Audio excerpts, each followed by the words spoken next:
Hi everyone, welcome back to our channel. दोस्तों, आज बात करते हैं कि मार्केट में कैसे कमा सकते हैं, क्योंकि कमाने के लिए यहाँ हर कोई आता है।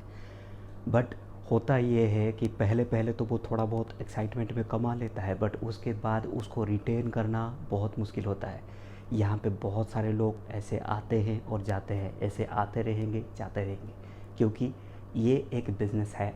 तो यहाँ पे आना लाजिम है, वो आएंगे और जाएंगे भी।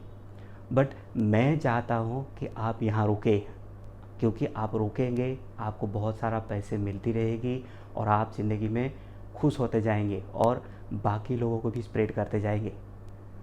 हमारा टारगेट है कि हम ज़्यादा से ज़्यादा कैसे कमा सके, ना कि गवा सके। बट होता ये है कि कभी कभी क्या होता है कि बहुत सारे लोग जो कमाने के चक्कर में बहुत ही लालच कर बैठते हैं, जिसकी वजह से उनको लॉसेस होती है।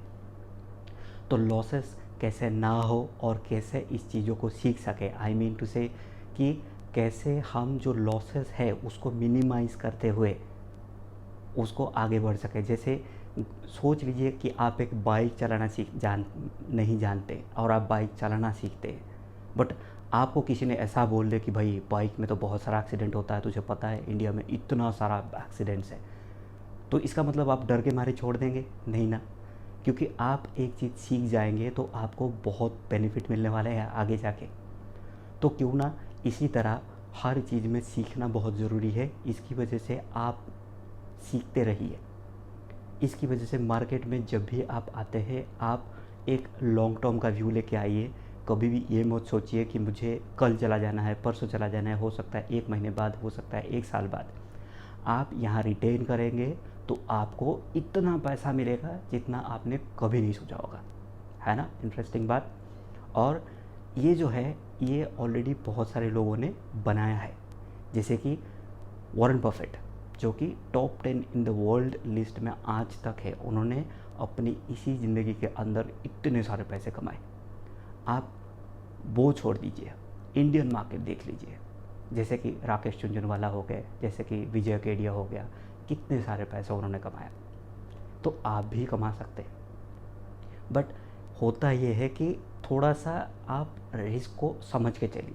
मान लीजिए आपने एक कंपनी एनालाइज करके थोड़ा सा ख़रीदा और वो कंपनी नीचे जाने लगी।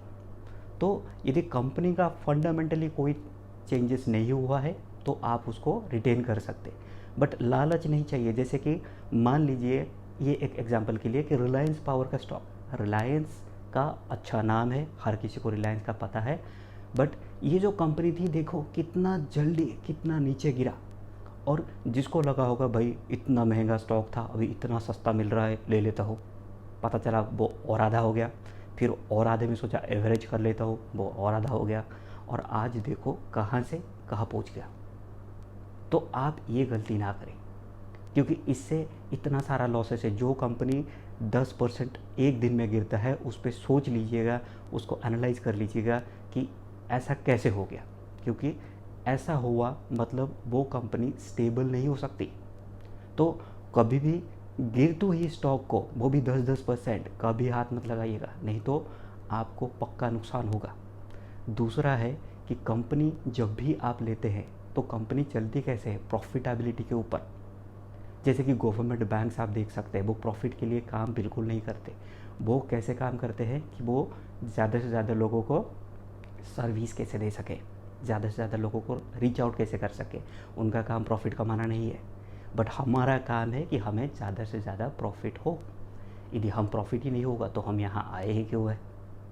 एक रीजनेबल सा एटलीस्ट इंटरेस्ट, जैसे कि 20 से 25% तो हमें चाहिए, ना कि 100 to 200% एवरी ईयर चाहिए। वो बाई मिस्टेक मिला तो अच्छा है, पर ऐसा कोई लेके नहीं चलने का थंब रूल कि मुझे चाहिए ही चाहिए। दूसरा है कि इस लॉस को मिनिमाइज़ करने के लिए आप जब भी स्टॉक बाई करते हैं, आंख बंद करके मत खरीदिए।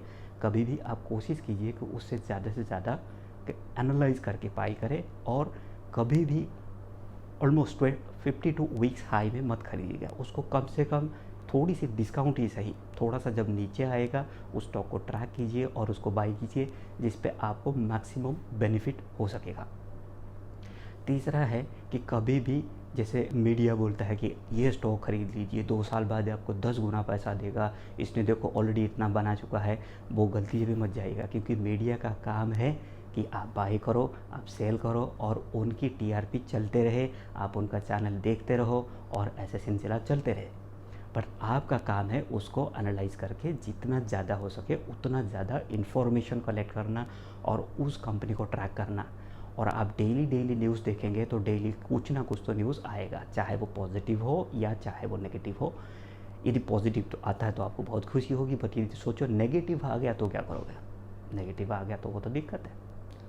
और इस पर सिर्फ नेगेटिविटी नहीं है, इसमें पॉजिटिव है। जब स्टॉक बढ़ने में आती है तो देख लीजिए कहाँ से कहाँ पहुँच गया। जैसे कि MRF, आप सोच सकते हैं कि 20 साल में इसने कितना सारा पैसा दिया, और ऐसा नहीं कि अभी नहीं दे सकता, अभी भी दे सकता है, अभी भी बहुत सारा इसका पोटेंशियल बाकी है। तो इस तरह का आप किसी से भी ट्रेडिंग टिप्स, ट्रेडिंग थिंग्स लेके मत चलिएगा। जहाँ तक मेरा पर्सनल एक्सपीरियंसेस है, मैं चाहूँगा कि आप कभी भी बैंकिंग स्टॉक्स प्राइवेट सेक्टर पे लगाइए, कभी भी गवर्नमेंट सेक्टर में मत जाइए, क्योंकि वो प्रॉफिटेबल नहीं होते और आपको प्रॉफिट नहीं मिलेगा, वो फ्लक्चुएट होती रहेगी। किसी दिन देखेंगे अचानक से 30% ऊपर चला गया, उसके बाद 1 साल तक उसने कुछ नहीं मिला, और जो 30% बढ़ी थी वो भी नीचे लेके चला गया। तो आप वहाँ पे स्टॉक नहीं होना चाहिए। दूसरा है, आप एयरलाइन इंडस्ट्री में कभी इन्वेस्ट मत कीजिएगा, क्योंकि बीइंग अ रिटेल इन्वेस्टर मुझे भी पता है कि हमारे पास सिर्फ लिमिटेड पैसा है, और लिमिटेड पैसे के ऊपर हम अनलिमिटेड स्टॉक्स तो खरीद नहीं सकते, हर किसी का एक हद है।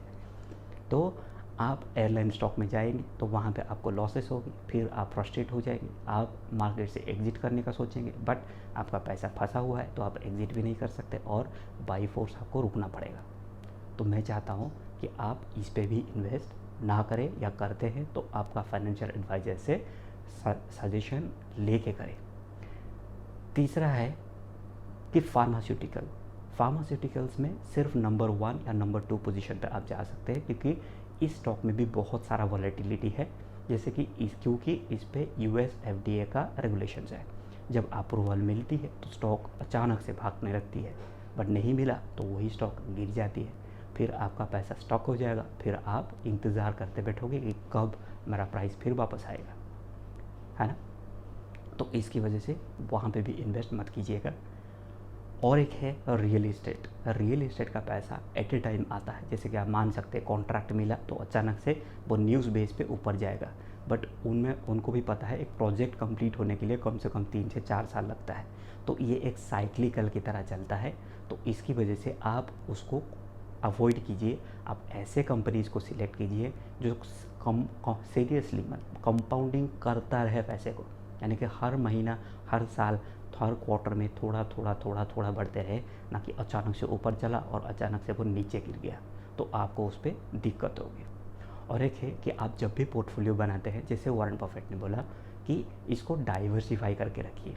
डाइवर्सिफाई का मतलब आप कुछ स्टॉक लीजिए, जैसे कि IT सेक्टर हो गया, बैंकिंग सेक्टर हो गया, ऑटोमोटिव हो गया, ताकि एक सेक्टर बढ़े तो एक सेक्टर गिरे। बट ऐसा ना हो कि आप एक ही सेक्टर का 2 कंपनीज़ को ले गए, जैसे कि मान लीजिए HDFC भी लेना चाहते और एक्सिस भी लेना चाहते, और आपके पोर्टफोलियो में बाकी का कुछ नहीं है। तो उसको डाइवर्सिफाई प्रॉपर करके चलेंगे तो आपको बहुत ज़्यादा बेनिफिट हो सकती है। आई होप आपको ये वीडियो अच्छा लगा होगा तो आपके दोस्तों के साथ शेयर एंड सब्सक्राइब कीजिए। Thank you so much for watching this video.